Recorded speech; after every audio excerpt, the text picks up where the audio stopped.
जहां प्रधानमंत्री नरेंद्र मोदी आज आंध्र प्रदेश के दौरे पर रहेंगे। विशाखापट्टनम में पीएम मोदी 1.85 लाख करोड़ रुपए की परियोजनाओं की वर्चुअली शिलान्यास और उद्घाटन करेंगे।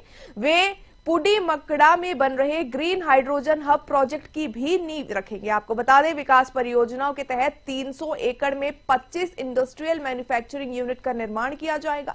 इसके अलावा सड़कें, इंडस्ट्रियल सेंटर, पोर्ट और केमिकल स्टोरेज जैसे प्रोजेक्ट्स की भी आधारशिला इस दौरान रखी जाएगी।